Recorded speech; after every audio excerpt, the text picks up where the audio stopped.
Jérusalem, vers l'an 30 de notre ère. Un homme est arrêté et crucifié par les autorités romaines. Son nom, Jésus de Nazareth.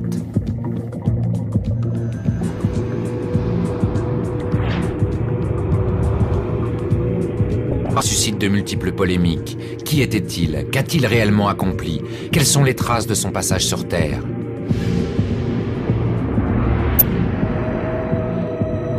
Parmi les nombreuses énigmes entourant le Christ, il en est un passionné historien archéologue, celle de l'emplacement exact de son tombeau.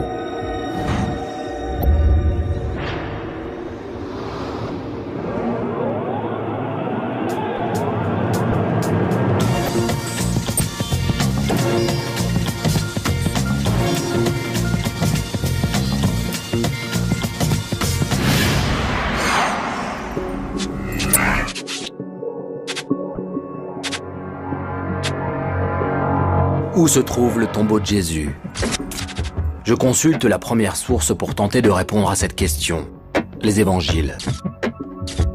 Selon ce texte sacré, la tombe se situe dans un jardin en des murs de la Jérusalem antique, à quelques pas du lieu de la crucifixion. Un certain Joseph d'Arimathie l'avait fait creuser pour lui et sa famille. Les évangiles précisent que le corps du Christ, récupéré par cet homme, a été déposé dans un linceul quelques heures après son agonie. L'entrée du tombeau a ensuite été scellée à l'aide d'une énorme pierre ronde. C'est là que tout se complique. 2 jours plus tard, la tombe est ouverte et le corps du supplicié a disparu.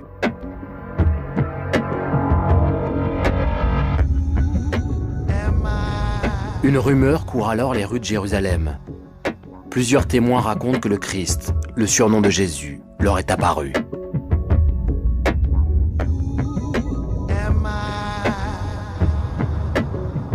Je cherche une tombe, mais elle doit être vide. Si ce n'est pas le cas, le Christ n'est pas ressuscité.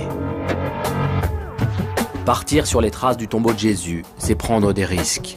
C'est accepter de mettre en péril les fondements mêmes de notre civilisation.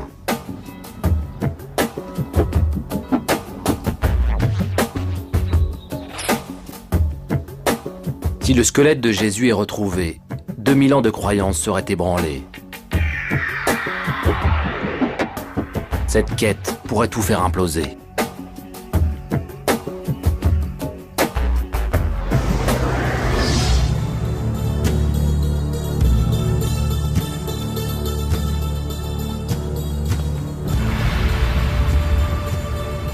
Jérusalem est une poudrière placée sous haute surveillance. La tension est tangible malgré l'apparente tranquillité régnant dans ses rues. Jérusalem, cité cosmopolite. La variété des visages, des costumes, est là pour rappeler que la ville est partagée entre 3 communautés. Juives, musulmanes et chrétiennes. Je sais que la réalisation de mon enquête ne sera pas facile. Le sujet est sensible. Difficile de se mouvoir librement dans une ville écartelée, chacune des 3 confessions voulant asseoir sa suprématie sur les autres. Tenter d'aborder la religion, c'est oser toucher le socle originel de notre civilisation. Qui acceptera de me parler librement hors du dogme des églises et de la langue de bois officielle?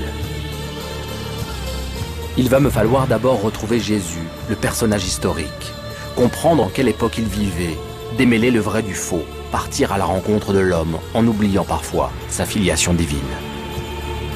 Il me faut rencontrer des témoins, collecter des indices, apporter des preuves et me faire ma propre opinion. J'ai donc donné rendez-vous au docteur Dan Bahat, un archéologue, spécialiste de la Jérusalem antique. Dan, nous sommes au cœur même de Jérusalem, de la vieille ville de Jérusalem. Jésus vivait au 1er siècle. Qui habitait cette cité à son époque? Qui étaient ses contemporains? Jérusalem était l'une des cités les plus importantes du Moyen-Orient. On pense qu'elle abritait environ 18 000 habitants, ce qui était beaucoup pour l'époque. Évidemment, tous les habitants de Jérusalem étaient juifs. La cité était contrôlée par les Romains, et pour être plus précis, par la dynastie hérodienne. Il y a d'abord eu Hérode lui-même, puis ses fils. Donc ça c'est important, Jésus était juif. Jésus était un juif originaire de Galilée et se comportait comme tel. C'était un juif ordinaire, mais au fond pas tant que cela, car il devait avoir ses propres opinions. Mais il suivait les préceptes de la loi juive à la lettre. Et chaque année, lorsqu'il venait à Jérusalem, c'était pour les différents pèlerinages. La fête du Grand Pardon, la Pâque et la Pentecôte.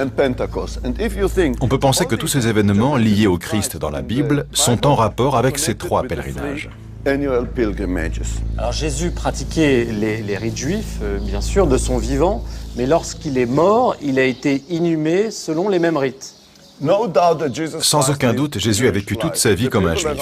Tous les gens autour de lui vivaient comme des juifs. L'idée étant de maintenir la loi juive. Quand il a été exécuté, quand on l'a crucifié, la manière et le lieu même où il a été enterré, tout était à 100% juif.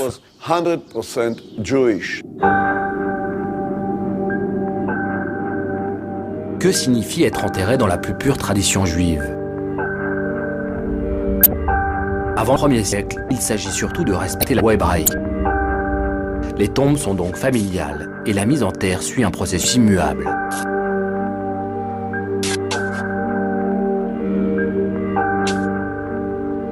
Dans plusieurs chambres funéraires, les défunts sont déposés sur des tables de décharnement et les corps s'y décomposent pendant au moins 1 an. Jean-Baptiste Imbert est archéologue à l'école biblique française de Jérusalem. 30 ans de fouilles en Terre Sainte lui ont permis de percer les secrets des rites d'inhumation antiques. Voilà, nous sommes dans une petite chambre.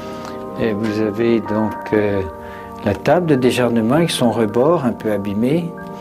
Mais vous avez l'oreiller parfaitement conservé ici, avec l'enfoncement pour poser la tête. Et puis, vous avez ces trous qui sont ici, qui est à la taille du crâne à peu près, où on jetait donc les ossements.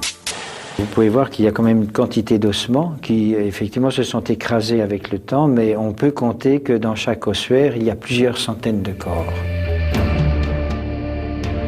Au 1er siècle, sous l'influence de la culture grecque, les modes d'inhumation ont évolué. Les restes des corps sont récupérés et placés dans des ossuaires individuels. Ils sont intéressants dans la mesure où ils conservent en gros la taille des individus, puisque ce sont les 2 fémurs croisés qui vous donnent la taille de l'individu que l'ossuaire contenait. Mais surtout, ce qui est tout à fait nouveau, c'est que sur un certain nombre de ces ossuaires, on trouve inscrit le nom de la personne qui était ou des restes de la personne qui était dans l'ossuaire. Passer de l'oral à l'écrit a été une espèce de charnière décisive. On garde le nom des défunts, des morts inscrits. On inscrit le nom des morts.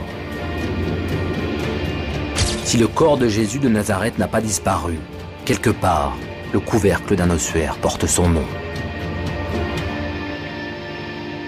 Voilà un couvercle d'ossuaire. Ici, on voit bien, je vous lis, c'est iota, omicron, upsilon, theta, eta, epsilon, theta. Et donc on peut lire Judate. Ils n'ont pas écrit Judith, mais Judate, comme ça se prononçait à l'époque. Et puis l'autre fille qui est de l'autre côté, donc c'est un nom bien connu, Judith, bien attesté à l'époque. Donc l'autre jeune fille qui est dedans, Salomé. Donc vous avez ici l'attestation que 2 filles, 2 têtes dont les os ont été déposés dans cet ossuaire-là.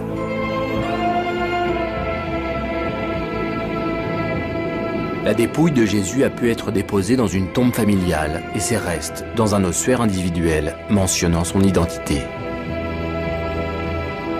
Située entre la vieille ville et le mont des Oliviers, la vallée du Cédron abrite de nombreux tombeaux, dont certains datent du 1er siècle.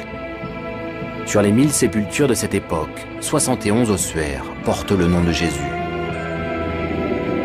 Aucun d'entre eux n'a pu être relié au Christ.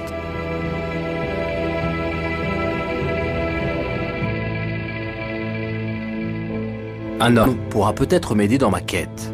L'archéologue Jean-Sylvain Cailloux est passionné par les tombes du temps de Jésus. Les résultats de ses explorations ont montré qu'au cours du 1er siècle, la configuration des tombes a changé. Les chambres funéraires sont remplacées par des loculi. Alors là, on est dans une tombe typique du 1er siècle, typique à cause de ses dimensions et aussi de ses aménagements, notamment donc ces fameux loculi, ces niches donc taillées perpendiculairement à la paroi, dans lesquelles on disposait donc le corps du défunt, avant de revenir, au bout d'un certain temps, récupérer les ossements pour les disposer dans des ossuaires, ces coffres donc, où on rassemblait tous les os d'une même personne. La porte de la tombe était ensuite scellée. Disposant de tous les éléments relatifs à l'inhumation de Jésus, je peux revenir aux faits.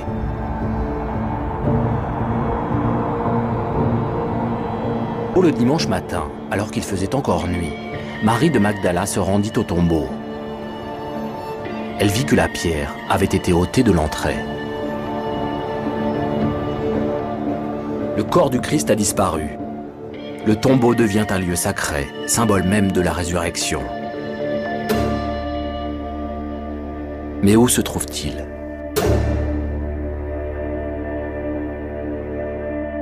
Pour l'Église catholique et orthodoxe, l'emplacement de la tombe de Jésus ne fait aucun doute. Elle est située dans la basilique du Saint-Sépulcre.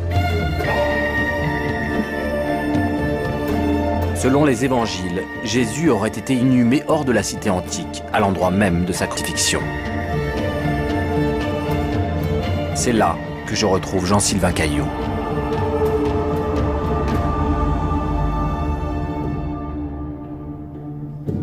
Je suis troublé, partagé entre l'émotion d'être si près du but, incrédule, face à la magnificence de ce monument.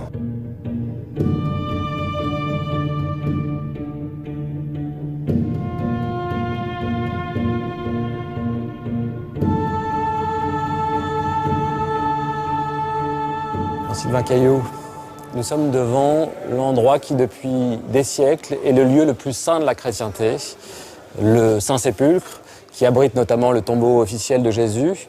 J'ai d'abord une question simple à vous poser, mais je crois que la réponse est un peu plus compliquée. À qui appartient ce lieu ? Alors, il est partagé entre différentes communautés, principalement donc les catholiques, les grecs orthodoxes, les coptes, les arméniens, ce qui n'est pas sans poser certaines difficultés, notamment lorsqu'il y a des projets de restauration, comme c'est le cas justement pour le tombeau de Jésus. Je vous propose qu'on aille découvrir tout ça ensemble.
Le Saint-Sépulcre abritait notamment le tombeau officiel de Jésus, mais pas exclusivement. Il y a d'autres traces du passage de Jésus sur terre, selon les textes, et notamment cet endroit. Voilà, donc on se trouve devant ce que les chrétiens considèrent comme les restes du Golgotha. C'est en araméen le lieu du crâne, la colline du crâne, où Jésus aurait été crucifié. C'est-à-dire que là, on se situe à la base, mais ce rocher, donc, qui est assez élevé, aurait accueilli à son sommet donc, la croix de Jésus. Et à proximité de cette colline, la tradition donc, mentionne l'emplacement du tombeau où Jésus aurait été enterré dans un tombeau neuf. Donc le tombeau se situe à quelques mètres. À quelques mètres.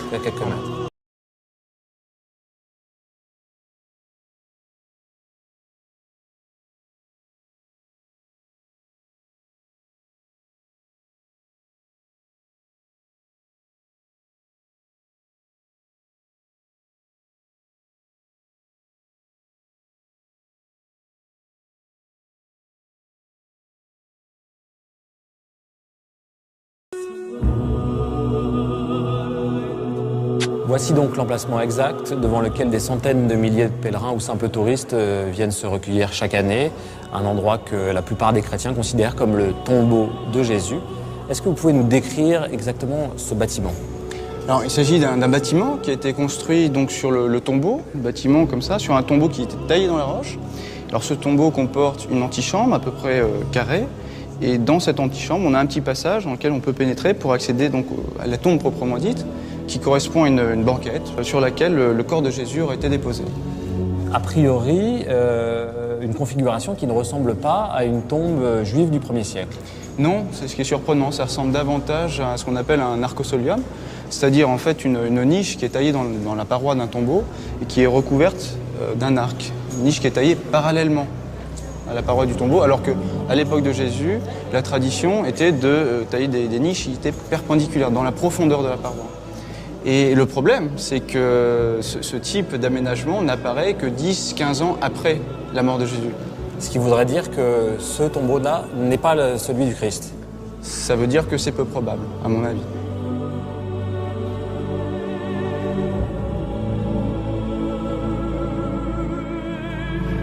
Alors certains vont vous dire que en réalité la tombe a été transformée après coup, ce qui expliquerait donc ce changement de forme. Mais si on voulait véritablement en savoir plus, il faudrait pouvoir mener des fouilles. Oui, pas tout à fait des fouilles, il faudrait faire une étude architecturale, c'est-à-dire il faudrait démonter le bâtiment pierre par pierre pour essayer de retrouver les épaves du tombeau taillé dans la roche, c'est-à-dire la roche-mère, tout ce qui reste, pour pouvoir démontrer en fait qu'il y a eu une modification, mais jusqu'à présent on ne peut pas l'affirmer. Et évidemment, il est très difficile de mettre d'accord justement les différentes communautés religieuses qui gèrent ce lieu pour avoir les autorisations pour pouvoir véritablement Exactement, mener... l'enjeu est de taille, il y a plusieurs communautés, donc une prise de décision est toujours compliquée.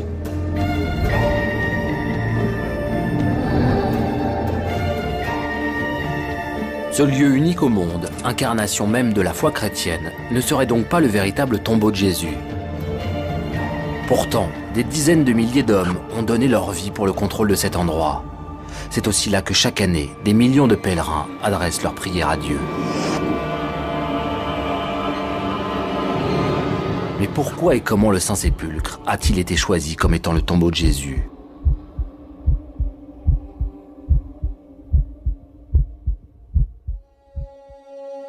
La localisation de la tombe date du IVe siècle. 300 ans après la crucifixion, la religion prônée par Jésus a fait tache d'huile.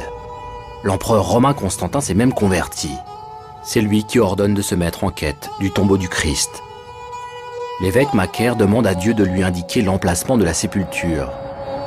La légende raconte qu'au cours d'une extase, Macaire aurait eu la vision du Golgotha. Il n'en faut pas plus pour faire de cette ancienne carrière le site officiel du calvaire.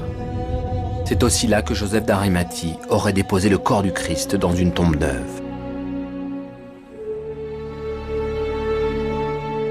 L'histoire du Saint-Sépulcre est en marche, car la mère de Constantin, l'impératrice Hélène, fait araser la colline et niveler le sol.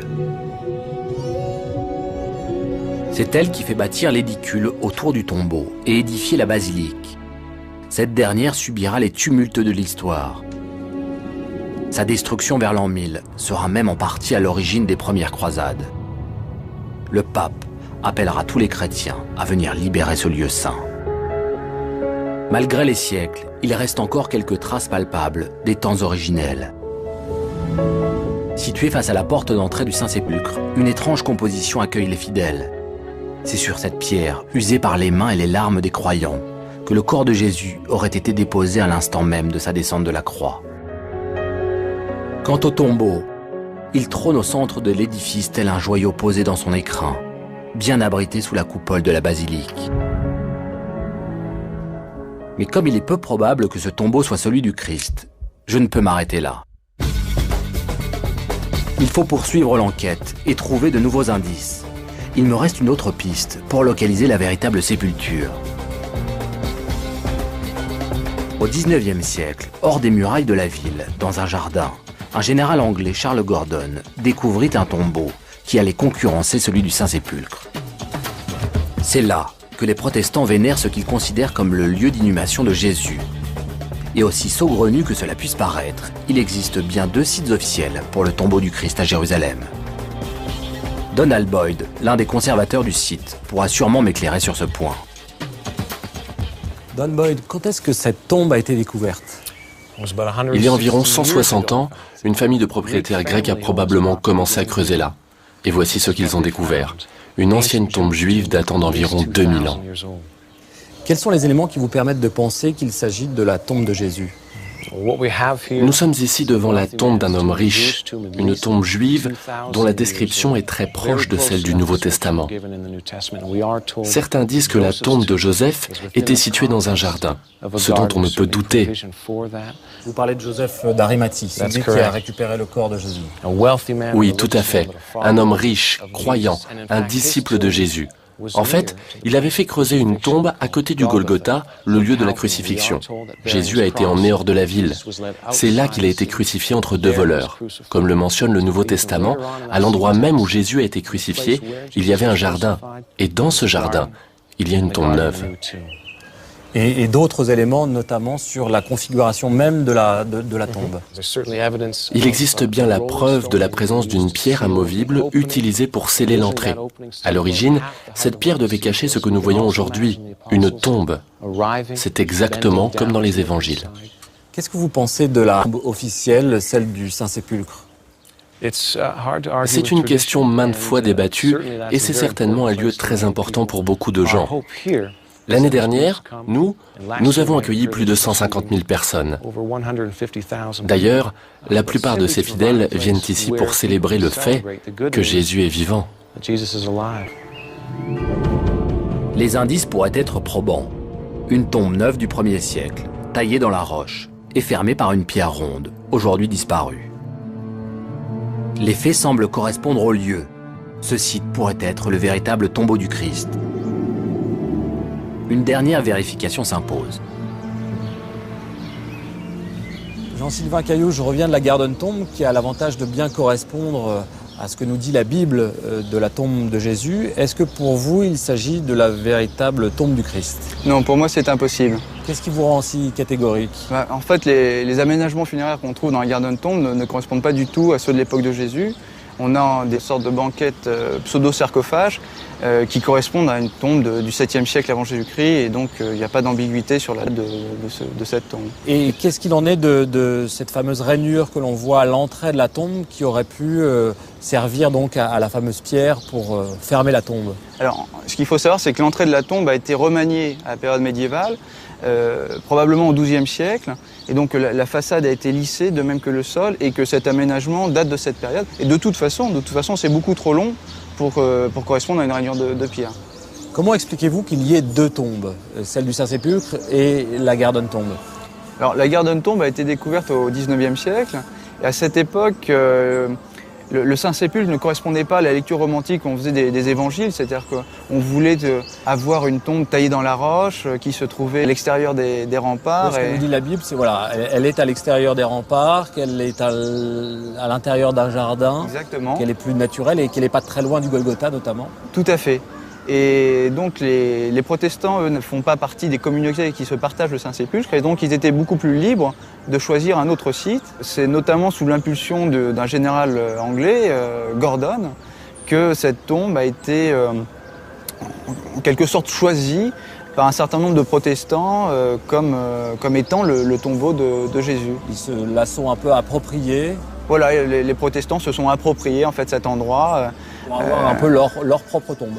Voilà, ça leur permettait d'avoir leur propre Saint-Sépulcre, tout à fait. Et on a eu ensuite un glissement de nom, c'est-à-dire que de Gordon Tomb, on est passé à Garden Tomb pour rappeler l'image donc de Saint Jean qui, dans son évangile, précise que le tombeau de Jésus se trouve dans un jardin.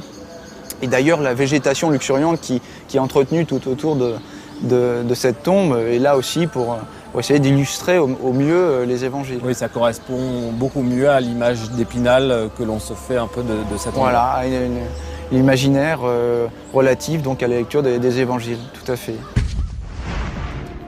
C'est un échec. Aucune des tombes officielles n'est la véritable sépulture du Christ. Il faut continuer de chercher. Une seule solution, tout reprendre à zéro.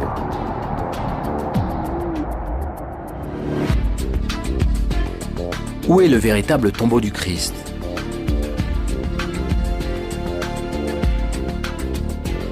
Entre un Saint-Sépulcre rêvé par un évêque et une Garden Tomb choisie pour satisfaire une communauté religieuse, l'authentification des lieux officiels est impossible. Que s'est-il vraiment passé à des faits? Peut-on mettre la main sur d'autres indices? Il me faut relire les textes. Le nom de Jésus n'apparaît nulle part. Il n'est ni dans les récits des témoins de l'époque, ni dans les rapports de l'administration romaine. Les seules sources sont les 4 évangiles. Mais sont-ils fiables? Quel sens ont-ils au regard de l'histoire de Jésus? Histoire, c'est un mot qui vient du participe grec, du verbe voir. Ce sont des choses vues par des témoins oculaires. Et d'ailleurs, l'évangile de Luc nous dit que ces renseignements, il les tient de témoins oculaires. Le problème, c'est que les témoins oculaires meurent. Il se passe 1 ou 2 générations.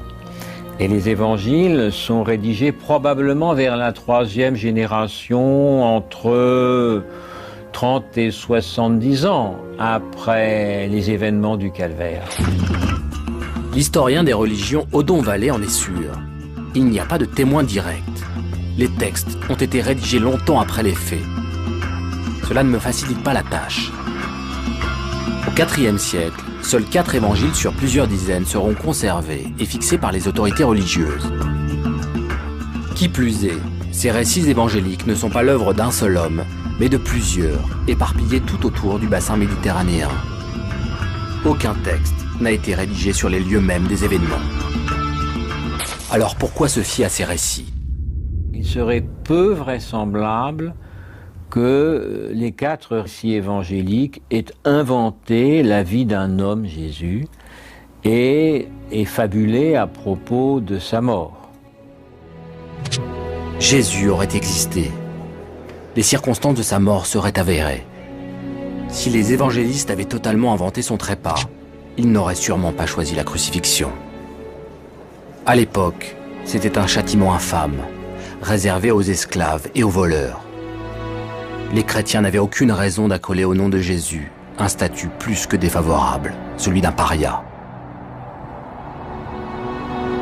Jésus a donc été vraisemblablement crucifié.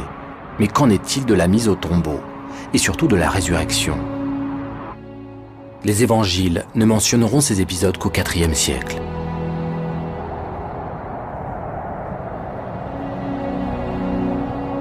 On ne dispose d'aucun récit historique de la mise au tombeau et de la résurrection de Jésus. Personne n'a vu Jésus ressuscité en tant que témoin historique. Ceux qui parlent de sa résurrection le font dans un esprit de foi. Ça ne veut pas dire un esprit de mensonge, de mythe, d'hallucination. Chacun croit ce qu'il veut ou ce qu'il peut. C'est une affaire de foi et non de science.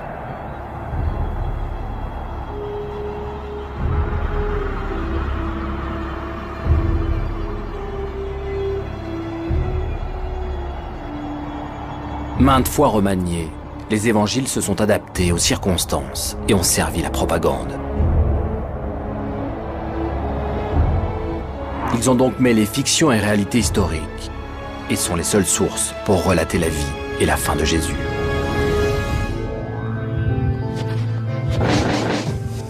J'ai le sentiment de me trouver dans une impasse. Une seule chose est sûre, les enjeux de cette enquête vont bien au-delà du seul récit de l'existence de Jésus, personnage historique.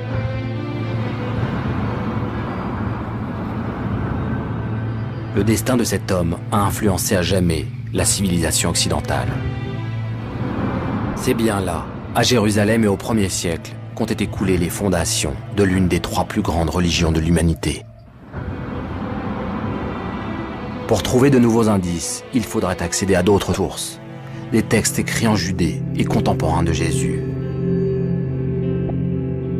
Qumran, au bord de la mer Morte. En 1947, un jeune berger est à la recherche d'un chevreau égaré. S'aventurant sur les falaises, il remarque une anfractuosité qui ressemble à l'entrée d'une grotte. Dans la pénombre, lui apparaît une série de jarres. L'information se propage. La rumeur enfle. L'écriture des rouleaux contenus dans les jarres ressemble beaucoup à celle que l'on trouve sur les ossuaires juifs du 1er siècle, de l'araméen ou de l'hébreu. Après plusieurs années de fouilles, 900 parchemins retrouvent la lumière. La découverte est exceptionnelle. Jusque-là, il n'y avait que quelques textes épars. Avec les manuscrits de la mer Morte, les historiens disposent désormais d'une immense bibliothèque. Ce sont des livres sacrés et des fragments de l'Ancien Testament, écrits au temps de Jésus. Ils témoignent de la vie et de la pensée des Esséniens, des théologiens extrémistes retirés à Qumran. Jésus aurait-il pu être essénien? Cette secte juive occupe le site à son époque.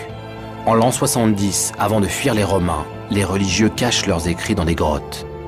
Le site n'ayant pas été occupé, vous avez là tout un ensemble qui est gelé, scellé, et lorsqu'on l'a ouvert, eh bien, on a ouvert un site où des gens ont vécu exactement au temps de Jésus. Pour moi, Qumran reste le site qui peut-être parle le mieux à un chrétien quand le chrétien cherche à trouver les traces, les objets, les vestiges du christianisme primitif. Les 250 adeptes de la communauté de Qumran vivaient en autarcie. Ils méditaient jour et nuit sur la loi de Moïse. Ils l'appliquaient d'une manière radicale. Leur vie se répartissait entre le réfectoire, les bains rituels et les salles d'études. Leur existence ascétique, vouée au détachement terrestre, aurait pu influencer Jean, l'auteur du 4e évangile. Jésus aurait-il pu s'inspirer de ces préceptes? Pour moi, il n'y a aucun lien.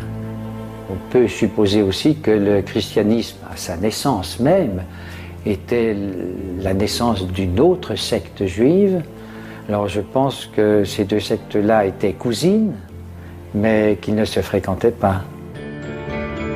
Jésus n'était pas essénien, mais de quelle secte avait-il pris la tête? Qui l'entourait au cours de ces dernières heures? Il faut reprendre le fil des événements et retourner à Jérusalem. C'est là que Jésus a réuni une petite communauté, attirant de plus en plus de fidèles. L'histoire en retiendra 12, les apôtres. Où le Christ a-t-il vécu ces dernières heures? Mes premiers pas me conduisent au jardin de Gethsémani. Après son dernier repas, la scène, le prophète et ses apôtres se dirigent vers le village de Béthanie. Mais un compagnon manque à l'appel. Il se nomme Judas. Il vient de vendre Jésus au grand prêtre de Jérusalem. 30 pièces d'argent. Voilà le prix de sa trahison.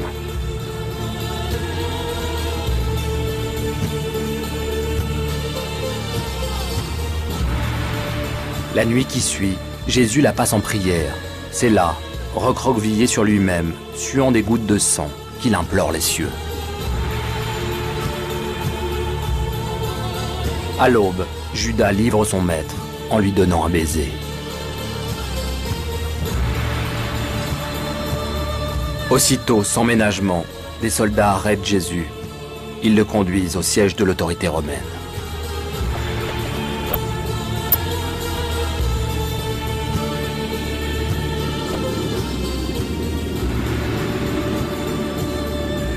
C'est là, dans la cour de la forteresse Antonia, devenue une école coranique, que le préfet Ponce Pilate a tenu les audiences aboutissant à la condamnation de Jésus. Pourtant, le procurateur romain semble convaincu de l'innocence de cet homme. C'est sur ce dallage, usé par 2000 ans de pèlerinage, que la foule galvanisée par les grands prêtres réclame la crucifixion de Jésus. Peut-être suffira-t-il de faire subir à l'accusé un châtiment corporel.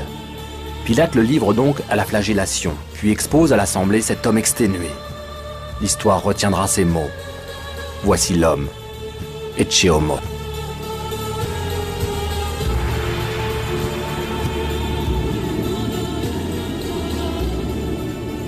Mais la haine des foules est insondable. Ce jour-là, à Jérusalem, la meute réclame plus que la flagellation.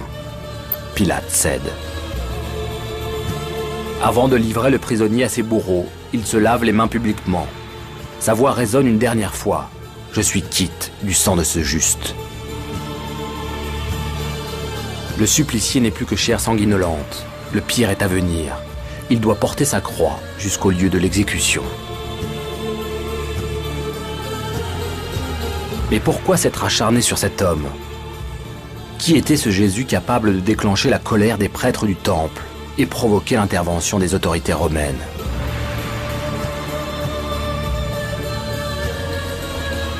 Chaque année, des millions de croyants commémorent cet épisode dramatique de la Passion et du calvaire du Christ.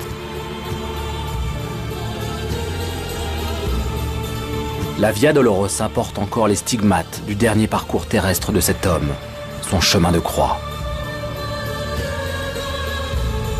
Il est difficile de comprendre cette fin tragique sans savoir qui était Jésus.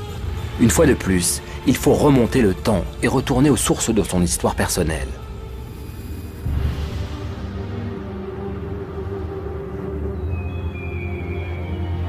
Qui se cache derrière cet homme? Il est censé être né dans une étable à Bethléem. Au-dessus de son berceau de paille se penchent les visages de Marie, sa mère, et de Joseph, un simple charpentier. Vers l'âge de 30 ans, Jésus quitte sa terre natale de Galilée. Il commence à prêcher, rejoint très vite par une centaine de disciples. Son discours religieux s'enracine dans la tradition et le milieu juif auquel il appartient. Mais quel est le véritable impact de son action? L'historienne Mireille Adas-Lebel a consacré toute son existence à l'étude de Jésus et de son temps. Jésus vient de Nazareth. Nazareth est une ville dont on n'a jamais entendu parler jusqu'à présent, sans doute parce que c'était un tout petit village. Mais si Jésus vient de Nazareth, en Galilée, et qu'il arrive à Jérusalem, cela ne l'autorise pas à être un maître. Donc, que Jésus enseigne comme faisant autorité est quelque chose qui choque les gens de Jérusalem, qui ne comprennent pas chez quel maître il a étudié. Dès son arrivée à Jérusalem, Jésus se rend au temple. C'est là qu'est concentré le pouvoir religieux de l'époque. C'est ici, à l'abri des murs de ce monument, que Jésus acquiert sa réputation et bâtit sa légende.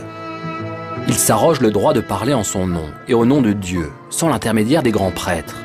Il prêche et séduit toujours plus de monde. C'est un être passionné et habité.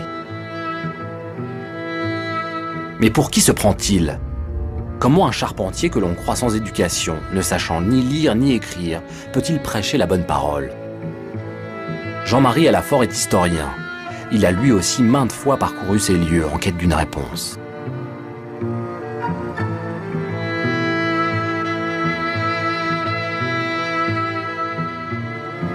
L'Évangile nous dit qu'il est charpentier. En tout cas, il est fils de charpentier, donc on peut supposer qu'il est charpentier lui-même. Alors on a voulu faire un peu de Jésus une sorte de prolétaire, de personne très pauvre, confinant parfois à la misère. Aujourd'hui, cette image est quand même pas mal remise en cause. Non, Jésus a grandi finalement dans un milieu qui était un milieu, je dirais, de petite... j'aime pas le mot bourgeoisie parce que ça veut rien dire du tout à cette époque-là. Dans un milieu donc d'artisans, de cultivateurs, d'agriculteurs. Au fil des jours, Jésus révèle à ceux qui veulent l'entendre une autre façon de concevoir et de pratiquer la religion. Et son discours est souvent très extrémiste. Qu'est-ce que fait Jésus? Jésus enseigne ici à la manière des rabbins. C'est-à-dire, j'ai dit, l'Écriture vous a dit que, moi, je vous dis que. Donc Jésus a aussi donc une loi orale, qui est une loi qui est beaucoup plus dure, beaucoup plus sévère. On voit que Jésus, on pourrait presque dire, est un juif zélé, est un juif religieux, zélé. Et on va voir ce fameux épisode dans le temple de Jérusalem, qui est souvent peut-être mal interprété, où on voit donc Jésus qui va chasser les marchands du temple. Cette position dérange les Sadducéens, les grands prêtres de Jérusalem.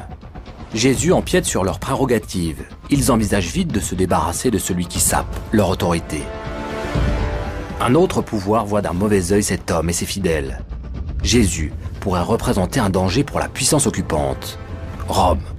Dès que Rome établit son emprise directe sur le pays, il y a aussi une opposition à Rome. Et cette opposition à Rome, on peut la présenter comme étant essentiellement nationaliste, ou une sorte de réflexe anticolonial que l'on comprendrait très bien. Mais je crois qu'il faut aussi se placer dans l'état d'esprit de l'époque, qui est un état d'esprit apocalyptique. Beaucoup de gens croient que l'on est arrivé à la fin des temps. Les Esséniens croient qu'il y a un monde futur et ils attachent une très grande importance aux prophètes. D'ailleurs, eux-mêmes passent pour des gens qui sont capables de prédire l'avenir. En ces temps troublés, les croyants attendent donc la venue d'un Messie. Un homme qui les libérerait de leurs souffrances existentielles. Un envoyé du ciel. Le Fils de Dieu. Jésus était-il devenu un Messie? Aurait-il pu être exécuté pour cela?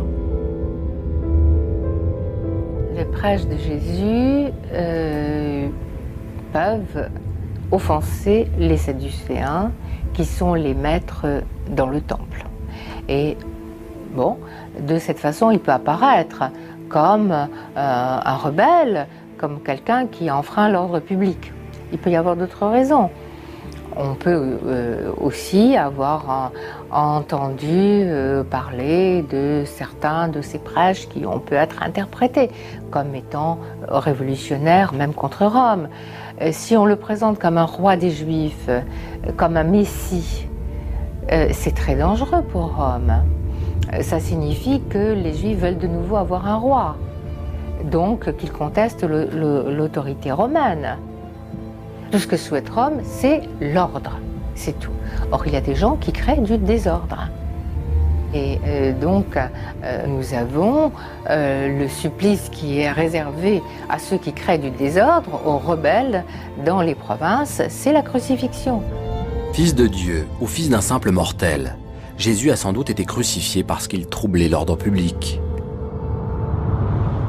2000 ans ont passé, Jérusalem a bien changé.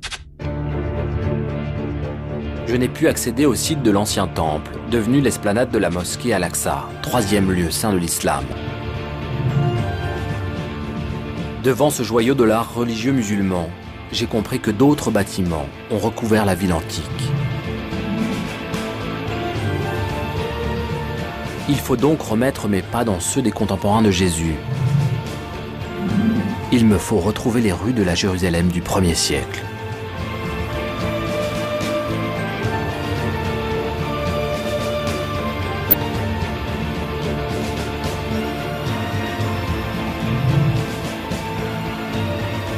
Le mur des Lamentations est le dernier vestige de l'ancien temple. Tous les Juifs de la diaspora, disséminés de par le monde, rêvent de pouvoir un jour prier en ce lieu saint.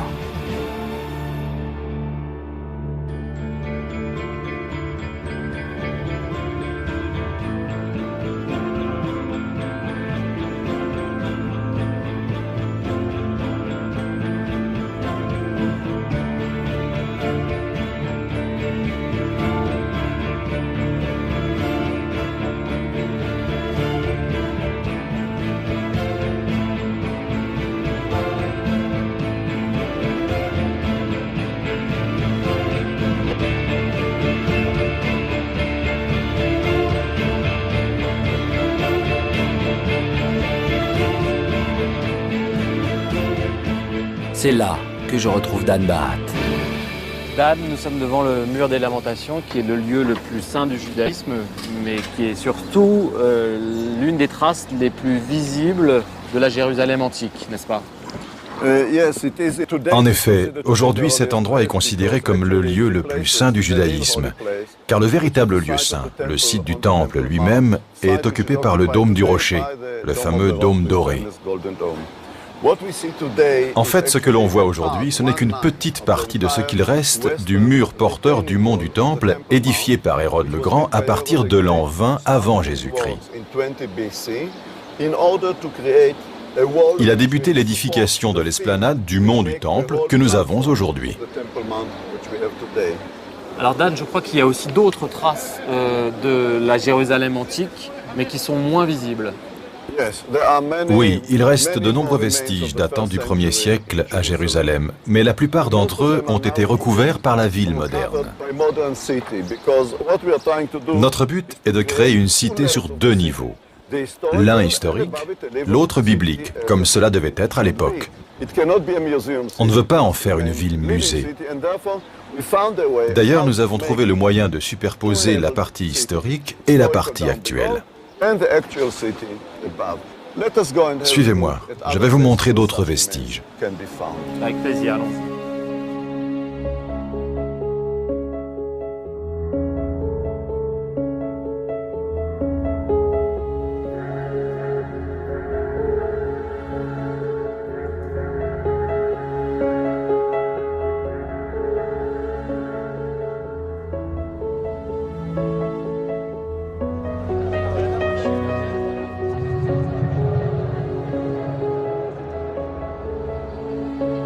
Dan, où sommes-nous exactement?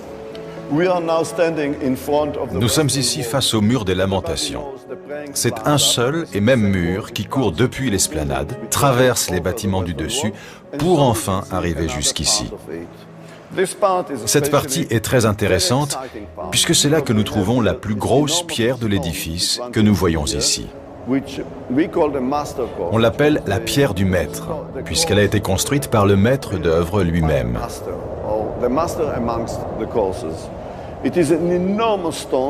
C'est une énorme pierre, la plus grande jamais mise au jour dans tout le pays. Elle a été taillée à l'époque d'Hérode le Grand, mais les Romains l'ont tronquée lorsqu'ils ont pillé le mont du Temple au moment de sa chute en 70 après Jésus-Christ. Mais lorsque les musulmans sont arrivés à Jérusalem, ils ont rendu à la ville son caractère sacré, du Saint-Sépulcre au mont du Temple. Ils ont alors reconstruit le mur. Nous pouvons donc voir aujourd'hui les vestiges du temps d'Hérode et au-dessus ceux de l'époque musulmane. C'est exactement la même configuration que celle de l'esplanade. Je vous propose, Dan, qu'on aille voir un peu ce que l'on peut trouver dans ce tunnel ensemble. D'accord.